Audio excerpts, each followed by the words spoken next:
A jagged cliff rises from the edge of the world. Wind roars through the volcanic teeth of Rapa Nui. Far below, waves crash against stone like the echo of drums long forgotten.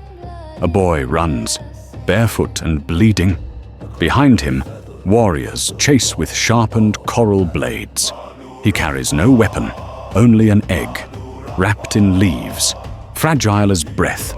This is not a dream. This is not myth. This is power, chosen by blood. Long before the world knew of Easter Island, its people had already learned how to survive without mercy. They lived in isolation, surrounded by salt and sky. No neighbors, no escape, only stone and gods. Their ancestors carved giants from mountains. Moai, stone faces that watched over clans, each one a silent monument to pride and memory. They faced inward, not toward the sea. They watched the living, and for a time, the living obeyed. But gods grow heavy when the land begins to starve.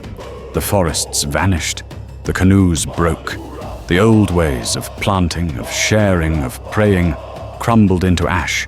Clan rose against clan. Temples were burned. Statues toppled. Blood soaked the soil where roots once grew. The earth had failed them. The sea offered no mercy. So they turned to the sky. Every year, the Manutara returned. They nested on the cliffs of Motunui. Their eggs became sacred. The people began to believe that the first egg of the season carried divine power, and whoever returned it, unbroken, was chosen by the gods. Each clan sent a warrior. He would dive from the cliffs, swim through shark-filled waters, climb sheer rock with nothing but his hands and his faith. The first to return the egg alive made his sponsor, the bird man, Tangata Manu. He would rule. He would be feared. He would be locked away, his body sacred, his life no longer his own. Not all fell in the ocean. Some were cut down by rivals.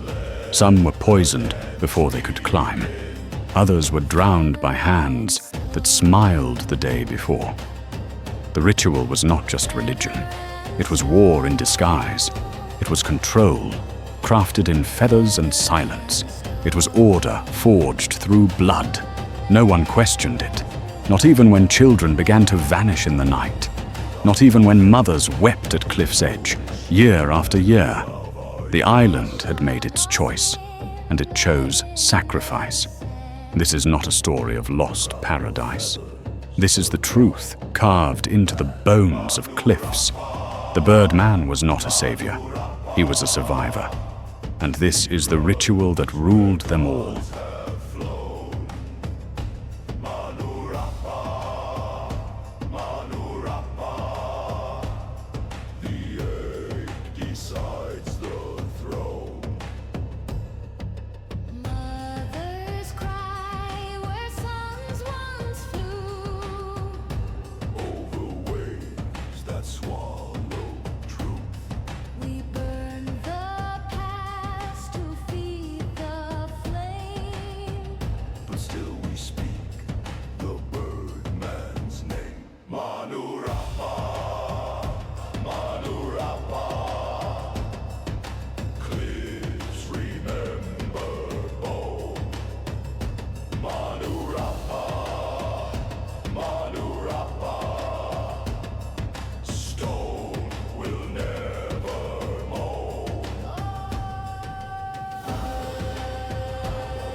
Rapa Nui, a scar of volcanic stone lost in the Pacific, alone in a world of endless sea.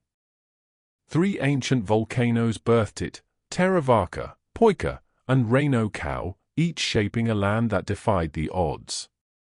Sharp cliffs, no rivers, no metals, no beasts of burden. Just rock, wind, an ocean. But they came. The first settlers crossed thousands of miles of open water in twin-hulled canoes, guided only by stars and ancestral memory. They brought taro, bananas, sweet potatoes, chickens, fire, and hope. They carried the stories of Hiva, their vanished homeland, and laid new roots in volcanic soil. The people organized into clans, each tracing descent from sacred ancestors. They believed in mana, spiritual power that flowed through chiefs, warriors, priests, stones, and birds. The island spirit was carved into the land itself. Moai, colossal stone heads, were raised to honor the dead. The dead watched the living. The living honored the dead. That was the order of things. As time passed, land grew scarce. Forests, once thick with palms, were cut to drag the moai. Canoes became rare. With no trees left to rebuild them, fishing declined. Food stores shrank. Rainfall withered. The island silence grew heavier. The moai multiplied. Clans tried to outbuild each other. Taller. Heavier. More sacred. More powerful. But the statues did not grow crops. They did not bring fish. They did not speak when the famine came. Rivalries turned bitter. Old alliances turned to raids. Children were stolen in the night. Fires gutted villages. Sacred grounds were defiled. The stone gods, once symbols of reverence, were pulled down in fury. Cracked faces lay face down in the dust. The ancestors had failed them. In this darkness, the Matatoa rose. Warrior chiefs. Ruthless. Charismatic. Revered for their violence, not their lineage.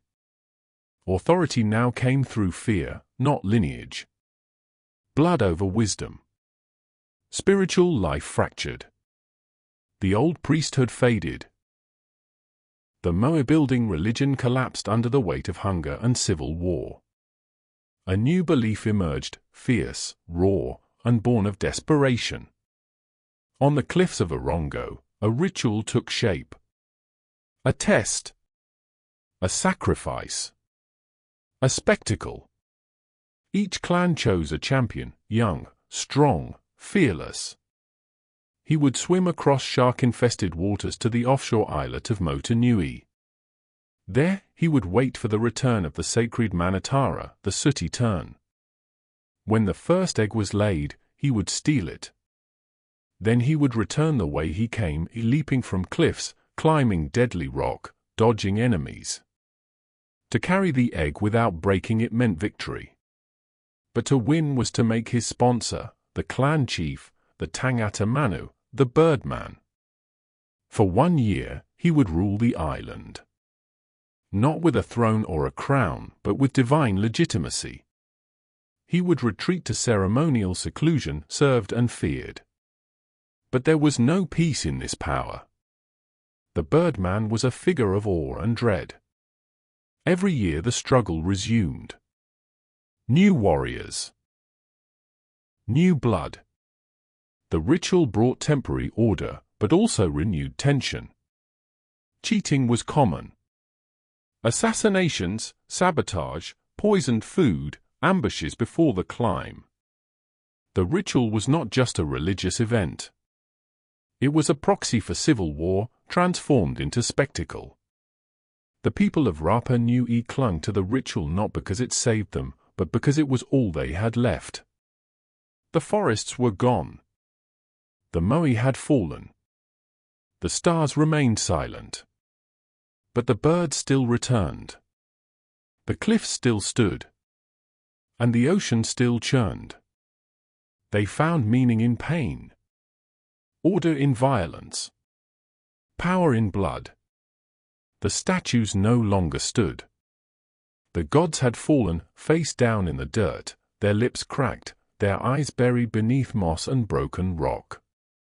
What came next was not peace. It was not morning. It was something darker. In the shadow of Reino Cow's crater, smoke curled upward from the sacred village of Orongo. This was no ordinary village. No farms, no fire pits, no laughter. Only stone houses laid flat against the earth like scars. Low and dark. Watching the sea. This was where the clan sent their warriors. Where offerings of feathers and prayer gave way to sharpened stone and silent oaths.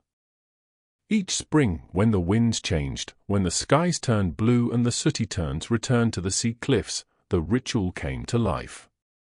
Each clan selected a single young man, often a brother, a cousin, or a son.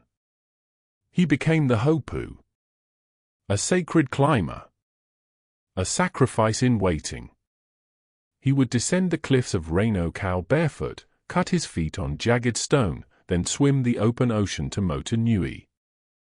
There, he would wait. For days. Exposed. Alone. Hiding in crevices with no food. Watching the nests. Fighting off gulls and rivals.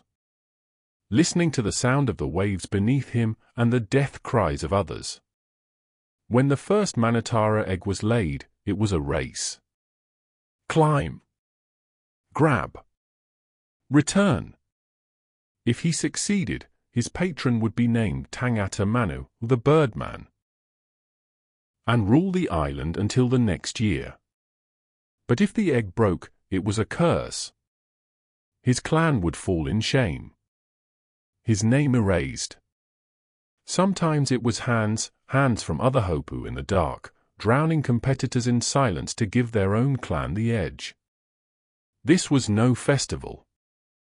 It was war disguised as religion. With each passing year, the Birdman ritual gained strength. Chiefs began to abandon the old ways. The great moai were no longer repaired. Offerings were made not to stone ancestors, but to the cliff birds. Priests of the old religion faded into silence. The new leaders were warriors. Brutal, cunning, ruthless. They dressed not in cloth but in feathers. Their faces were painted like birds of prey. Their homes lined with bones. Their rule enforced through terror. The Tangata Manu was no longer merely symbolic. He was law. He could seize land, break marriages, declare exile. His word was final. He was said to carry divine mana, but his power came from blood. Those chosen to serve him were forbidden to touch others, forbidden to speak his name, forbidden to disobey. Even the winner, the victorious Hopu, was often cast aside, imprisoned, or silenced. Only the sponsor reaped the reward. Clans bribed guards to sabotage the climb. Poisoned food was left at resting huts. Runners were beaten before they reached the shore. Some Hopu were killed before the birds had even arrived. Because the Birdman brought structure. Even violence, when ritualized, felt like order. It was a way to contain chaos, to wrap it in feathers, to crown it in fire. The cult expanded. Ceremonies bled into the calendar. Masks were carved. Songs composed. Children were taught to fear the cliffs and worship the egg. Women sang to the birds. Dancers mimicked flight. All of it wrapped around the same truth: survival required sacrifice. The Birdman was now more than a ruler. A reminder of what must be endured to keep the island from consuming itself. Whispers that some clans had begun to falsify results. That certain Hopu were chosen not for skill, but for obedience. That the birds had stopped laying as they once did. That the gods had turned their backs once again. It was no longer a tradition, it was the last thread holding the island together. If it broke, everything else would unravel. And so, even as fewer birds returned, even as the cliffs claimed more lives, even as the people began to doubt, the climb continued. And at the center of it all, seated in isolation behind stone walls, surrounded by guards and chants and fear, the birdman ruled in silence. The birds stopped coming. At first, it was just one season. A delay. The watchers waited longer. The chants grew louder. The old priests offered sacrifices in secret, trying to coax the Manitara from the sky. But the winds were wrong. The sky remained empty. The ocean had changed. Warmer, harsher. The fish retreated into deeper waters. The nests on Motu Nui sat bare, covered in guano and silence. The hopu, hidden in the crevices of the islet, waited with dry lips and cracked fingers, their eyes scanning the waves, searching for wings that never came. When they finally returned, it was only a handful. Fewer birds. Fewer eggs. The gods were retreating. The signs were clear. But still the ritual went on. What had begun as a trial of strength and spirit was now a desperate performance. The people had long since forgotten why they climbed, only that they must. Without birds, the island began to fracture again. Accusations spread. Some claimed certain clans had cursed the others. That the gods had chosen sides. That the eggs were being hoarded, hidden, or faked. That rival hopu were being sent with broken shells on purpose, then executed to hide the truth. The ritual, once a symbol of order, now bred only paranoia. More hopu drowned that year than returned. One slipped on blood-slicked rock and shattered his skull against the cliff wall. Another stabbed his rival mid-climb, then wept when the egg broke in his own hands. Another, unable to face defeat, leapt without a sound and never resurfaced. When a new birdman was crowned that season, no one cheered. The people no longer sang the old songs. The stone houses of Orongo were no longer swept. The feathers used in the ritual headdress were thinner, dirtier, molted from birds raised in captivity, not born wild. Everything had changed, but no one dared speak it aloud. Because to speak it would be to face the truth, the ritual was dying. The birdman himself became a prisoner of his crown. Locked in seclusion for a year, surrounded by taboos, forbidden from touch, his food carried on palm leaves, his voice rarely heard. What once symbolized power had become a gilded exile. Some birdmen went mad. Others tried to escape the sacred house, only to be dragged back by guards. One starved himself to death.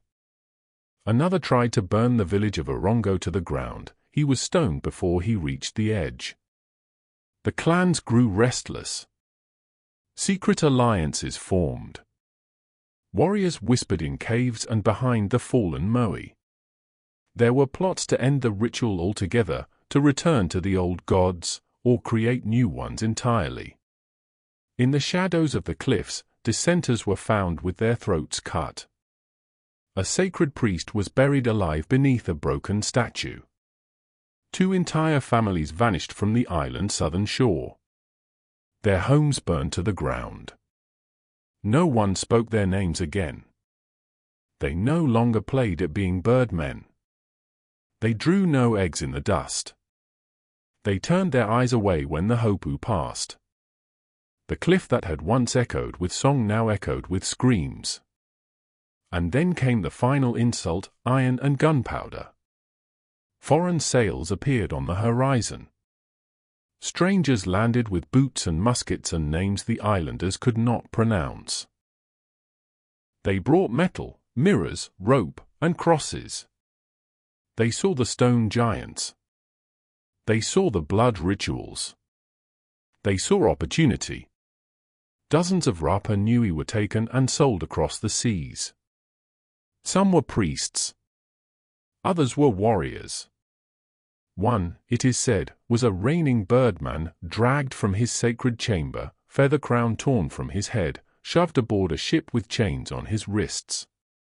The clans fractured once more, this time beyond repair. With no one left to climb, no birds left to follow, no faith left to keep them together, the last true competition faded into memory. Orongo was abandoned. The moai were left to fall where they stood. The feathers rotted in the wind. There were no more birdmen. The cliffs grew quiet. Where once the cries of warriors echoed across the sea, now only seabirds remained, circling above empty nests, above the islet of Motu Nui where no climber had stepped in generations.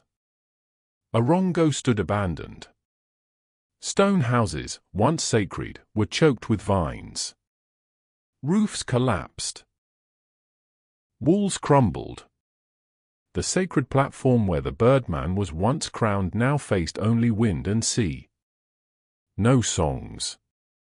No feathers. No footprints. Only the memory of blood. The island had changed. Its soul had been carved and recarved, first by the moai, then by the ritual, and finally by the arrival of foreign ships, guns, and Christian crosses. One by one, the missionaries came. They spoke of sin and salvation. They burned carvings. They silenced chants. They renamed places. They baptized children who could no longer remember the names of their ancestors. In time, the sacred sites became ruins. The ritual became taboo. The birdman became a warning, a story told to scare children into obedience. Not even the elders remembered the full chants. They whispered fragments in the dark. Old women traced patterns in the dust with their fingers, markings no one else could read. Old men stared across the sea, waiting for birds that never returned. And still, the island did not forget. Beneath the layers of foreign maps and missionary books, the cliffs remembered. The bones remembered. The faces carved into fallen moai remembered. Not in words, but in presence. Some rituals survived in fragments, transformed, softened, stripped of danger. Dances still mimicked the wings of seabirds. Feathers were still worn in festivals, though few knew why. Children still heard the word Tangata Manu, but now in stories that blurred truth with fable. Time passed. Ships came and went. Rapa Nui became a dot on global maps. Tourists arrived with cameras and brochures. They marveled at the moai, posed in front of their towering silence, asked simple questions and left with simple answers. No one asked about the birdman. And few on the island dared to tell. It was easier to forget than to explain what had once been sacred. Easier to point to statues than to the cliffs where children died for honor. Easier to show feathers in museums than to speak of the egg that meant life or death. But the ritual was never truly gone. Not to the earth. Every spring, the Manatara still return. A few. Not many. But enough. They circle above Motu Nui as they always have. Their wings casting fleeting shadows over stone. Their cries lost in wind that remembers everything. Sometimes, someone climbs, not for ritual, not for war, not for power, but to remember. They sit where the hopu once hid. They stare at the waves. They place their palm on the warm rock and listen. The island breathes. And somewhere deep in that breath is the memory of what it once meant to rule. Not with gold. Not with armies. But with feathers, pain, and silence. The world knows the moai. Tourists cross oceans to see them, rows of stone faces lined up against the sky. Eyes hollow. Mouths sealed. Silent witnesses to 1,000 forgotten things. But few ask about the cliff. Fewer still ask why men died for an egg or why power was wrapped in feathers, blood, and silence. The story of Tangata Manu was not written in scrolls or carved in stone. It was lived, passed from breath to breath, bone to earth, one generation into the next, until silence buried it. Yet it matters still. Because what happened on Rapa Nui was not madness. It was human. A people pushed to the edge of the world did what all civilizations do when the gods go silent. They created new meaning. They turned survival into ritual. They made sacrifice sacred. They gave their pain a shape, a form the living could endure. The Birdman was not just a ruler. He was a mirror. He reflected the cost of belief, the brutality beneath order, the quiet desperation that fuels even the most beautiful traditions. It is easy to judge a culture by its collapse. Easier still to reduce it to spectacle. But if one listens, not with the ears, but with the bones, something deeper emerges. The people of Rapa Nui were not primitive. They were architects of spiritual complexity. Engineers of silence and ceremony. They saw the divine not in temples, but in cliffs. Not in kings, but in risk. They lived on a prison of stone, surrounded by death, and still they sang. Still they climbed. Still they believed that the world could be reborn each year through courage, endurance, and pain. There is something timeless in that. Today, the moai are protected. Orongo is preserved. Tourists walk carefully between the stones where warriors once bled for their clans. Guides speak of the Birdman with half smiles, half-truths stitched into rehearsed facts. But the island remembers more than it says. Children born there still look up when the birds return. Fishermen still glance at Motunui when the sea grows quiet. A handful of elders still carry the old chants in their chests, not to recite them, but to protect them. Not for the world to see, but to keep the story alive for those willing to listen without asking simple questions. This is why it still matters. Because the Birdman is not just history.